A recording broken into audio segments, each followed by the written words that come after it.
In early September, the U.S. Navy began direct military action in the Caribbean.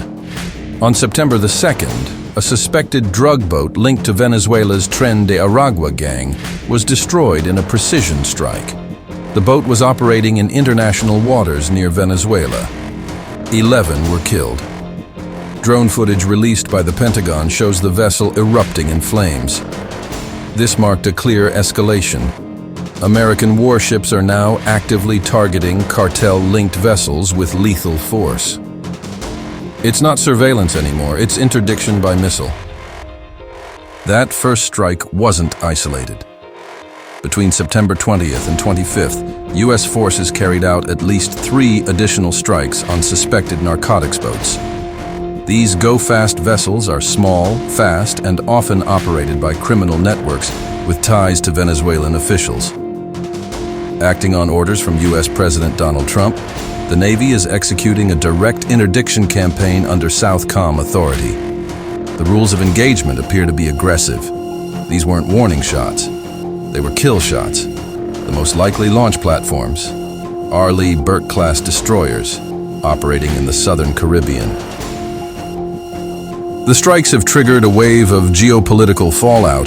Venezuelan President Nicolás Maduro, already under fire for corruption and repression, accused the U.S. of violating sovereignty and preparing for regime change. His rhetoric has intensified, calling the interdictions acts of war. China and Russia quickly backed Maduro, warning Washington against further escalation. Beijing labeled the strikes destabilizing, while Moscow condemned them as imperialist aggression. Venezuela responded by launching military drills across 284 battlefronts under Plan Independencia 200, deploying ships, aircraft, and militia boats. The message is clear. Caracas sees this as a direct threat, and its allies are watching closely. The U.S. Navy presence is led by 3 Arleigh Burke-class destroyers. These ships are the backbone of the U.S. surface fleet, fast, heavily armed, and built for multi-domain warfare. Each carries over 90 missiles, including Tomahawk land attack missiles, SM-2 and SM-6 surface-to-air missiles, and anti-submarine torpedoes. They're equipped with the Aegis combat system and SPY-1D radar, capable of tracking hundreds of targets simultaneously. In the Caribbean theater, 3 Arleigh Burke destroyers are confirmed: USS Gravely, USS Jason Dunham, and USS Sampson. These ships aren't just patrolling, they're enforcing.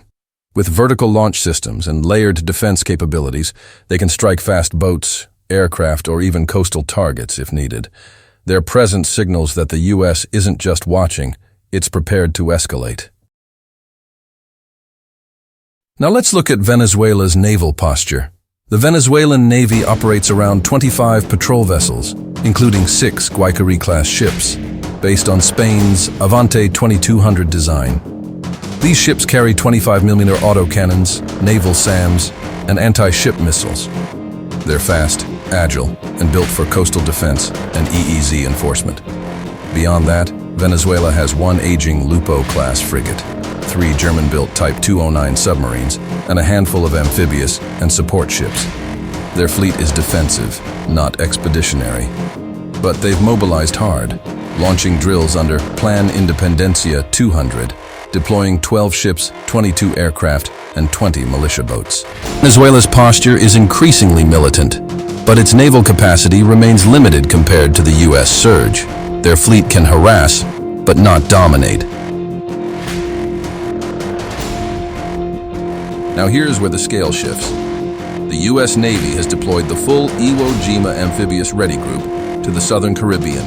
This includes USS Iwo Jima, amphibious assault ship, USS San Antonio, and USS Fort Lauderdale, transport docks, and 3 Arleigh Burke-class destroyers. But it's not just ships, it's air power. The ARG carries 6 F-35B stealth fighters, 12 MV-22 Ospreys, 4 MQ-9 Reaper drones, and 5 LCAC hovercraft. This force can conduct amphibious landings, precision strikes, and rapid airlift operations. It's a floating base of operations designed to project power and respond fast.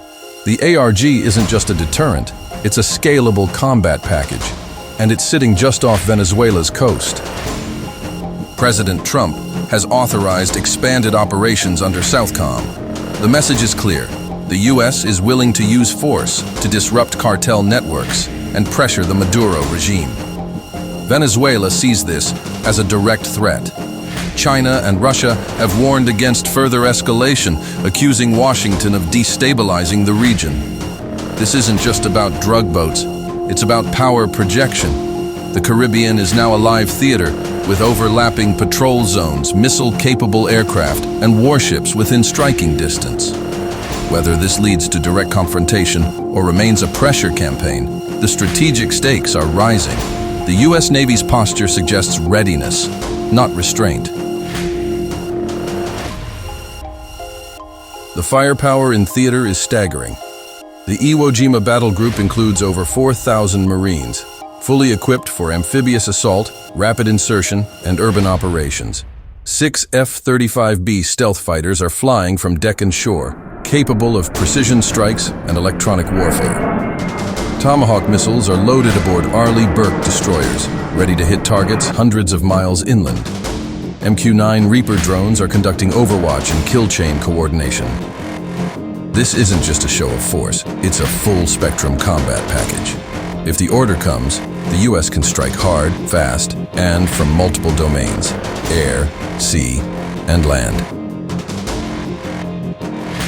Everything is escalating quickly.